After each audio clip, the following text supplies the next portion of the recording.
সাগরদিঘি থানার ওসি বিজন রায়, সে অমিতা সিনহার অর্ডার আছে পুলিশকে সাগরদিঘিতে শান্তি শৃঙ্খলা বজায় রাখতে হবে। পুলিশ তো নিজেই সন্ত্রাস করছে, নিরীহ গরিব মানুষ, তারা রায়তি একটা বিলের, তাদেরকে নিরীহ এই আমার সামনে আছে,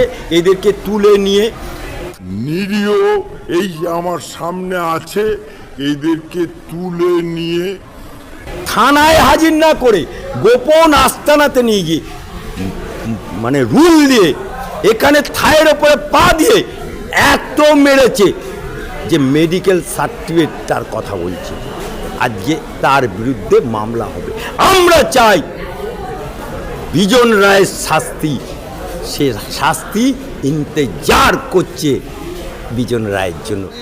এত সাহস পাচ্ছে কোথা দিয়ে যেখানে বিচারপতি? আরে পুলিশ সাহস পায় কি করে? এটা তো পুলিশ তো আইনের রক্ষক, কিন্তু তাদেরকে বেআইনি পথে পরিচালনা করে এমএলএ, তাদেরকে বেআইনি পথে পরিচালনা করে সরকার, তাদেরকে বেআইনি পথে পরিচালনা করে তৃণমূলের পাঁচাটা গোলাম। দেখলেন না শাহজাহানের কাছে কোনো শাহজাহানের বিরুদ্ধে মামলা করতে গেলে থানায় অভিযোগ করতে শাহজাহানের কাছে কদিন আগে চোপড়াতে হামিদুলের ডানাত জেসিবি কাঁচা কঞ্চি দিয়ে মারছে, গোল হয়ে পাবলিক দেখছে, পাবলিক মনে হচ্ছে মুখে নিকোপ্লাস্টার, কেউ প্রতিবাদ করছে না। কারণ থানায় গেলে যদি বিচার করতে চায় সে বলে দেবে ওর কাছে যাও। এই যে তৃণমূল আর পুলিশ মিলেও ভগত, এই ভগতের জন্যই এই সাহসটা পায়। আর পুলিশ যখন ওত নেয়, এই পুলিশের চাকরি নেবার সময় শপথ বাক্য করতে হয়, নেতাদেরও শপথ বাক্য, কিন্তু এরা সেই শপথ বাক্য ওতটাকে ডায়ে বাঁয়ে ফেলে দেয়, ফেলে দিয়ে ওরা তৃণমূলের ভোট লুট করে, জানে আমি ভোট লুট করেছি, অতএব তৃণমূল নেতারা আমার পেছনে থাকবে। কিন্তু তৃণমূল এমন মাল, যখন বিপদে পড়বে তখন বলবে মমতা ব্যানার্জি আমি জানি না, আমি শুনিনি। অর্থাৎ যারা তৃণমূলের মনে করছে এই ভেড়াগুলো, ওই ভেড়া লড়ে খোঁটার জন্য, খোঁটা কিন্তু ওদের আলগা। আন্দোলনের পথে কি নামতেছে? দেখুন কে আন্দোলন করবে, কে আন্দোলন করবে না, তবে যে মমতা ব্যানার্জি গদ গদ মুসলমানদের ভোটে জিতে ক্ষমতায়ন হয়ে আছে, সেই মমতা ব্যানার্জির পুলিশ আজকে আবু সিদ্দিকী নামক একটা যুবক ছেলে চুরির তদন্ত করতে গিয়ে আজকে তাকে থানায় নিয়ে গিয়ে এত মার মারলো যে তার মৃত্যু হলো।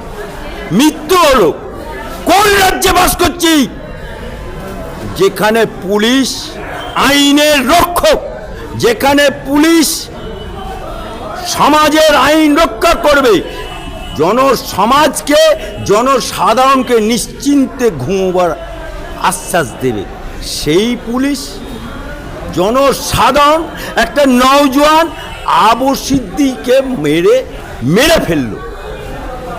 সেই আবু সিদ্দিকের মামলা যখন হাইকোর্টে চলে এসেছে, দেখুন আইনের পথে চলে।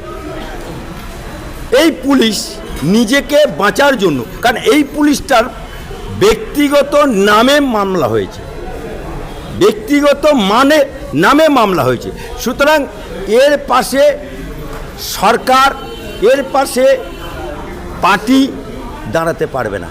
এর মৃত্যুর আগের দিন পর্যন্ত এর মামলা চলবে।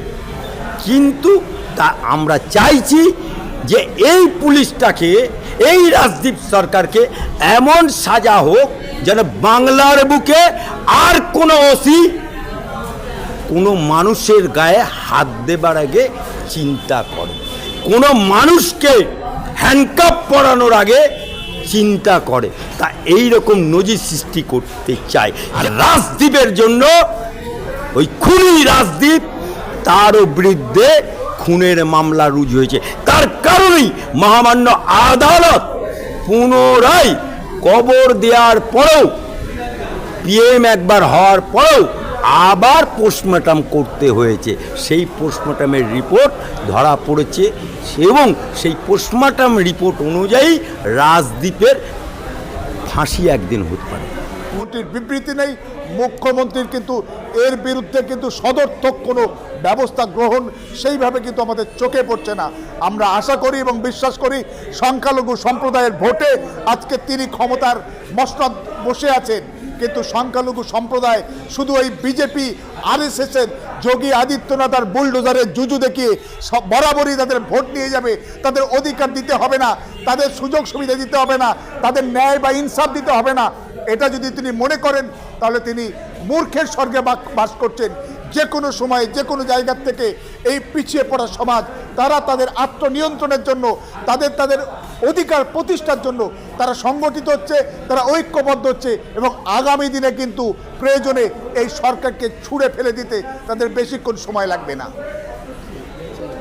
অন্যায়, অত্যাচার, জুলুম, বঞ্চনা, শোষণ চলছে, তার বিরুদ্ধে বিশেষ করে সংখ্যালঘুদের উপরে যে বঞ্চনা চলছে, যে নিপীড়ন চলছে, তার বিরুদ্ধে সংখ্যালঘু সমাজ যদি গর্জে না ওঠে, প্রতিবাদে সোচ্চার না হয়, আবু সিদ্দিক সহ সমস্ত যে বন্দীদের যে হত্যা হয়েছে হেফাজতে, তার বিরুদ্ধে একসঙ্গে যদি গর্জে না উঠি, পথে না নামি, তাহলে কিন্তু সরকারকে আমরা বাধ্য করতে পারবো না এই অভিযুক্ত আইসি বা আজকে রাজদীপ সহ তাদেরকে দৃষ্টান্তমূলক শাস্তি।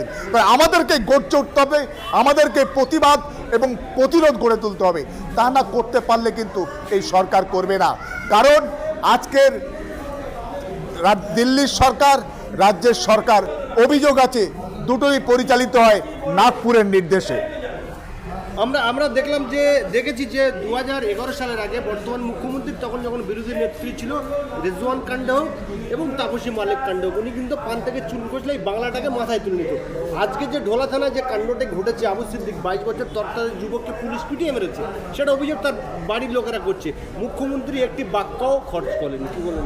আসলে যে যায় লঙ্কায় সেই হয় রাবণ। যখন মমতা ব্যানার্জি বিরোধী নেত্রী ছিলেন তখন এই সমস্ত হেফাজতে খুন বা আজকে রাজ্য সরকারের বিভিন্ন অপদার্থতা বা অযোগ্যতার বিরুদ্ধে তিনি সোচ্চার হতেন, তিনি পথে নামতেন, তিনি লড়াই করতেন। কিন্তু তিনি এখন শাসক নেত্রী, তিনি এখন রাষ্ট্র ক্ষমতায়, রাজ্যের ক্ষমতার তিনি চূড়ান্ত জায়গায় পৌঁছে গেছেন। তিনি এখন তার এগুলো গা সওয়া হয়ে গেছে। এই অন্যায়, এই অত্যাচার, জুলুম, সেগুলো নিয়ে তিনি মুখ খোলেন না, মুখ খুলতে চান না। অন্যান্য অপ্রয়োজনীয় বিভিন্ন বিষয়ে তিনি মুখ খোলেন, কিন্তু আমরা সবাই দাবি করেছিলাম, বাংলার মানুষ চায় যে এই যে অন্যায়, এই যে অত্যাচার হচ্ছে, আর সারা রাজ্য জুড়ে আজকের মব লিঞ্চিং হচ্ছে, আজকের বিজেপি শাসিত বিভিন্ন রাজ্যে যেমন মব লিঞ্চিং হচ্ছে, বাংলা কিন্তু পিছিয়ে নেই, বাংলাও ব্যাপকভাবে মব লিঞ্চিং হচ্ছে এবং তার অধিকাংশ শিকার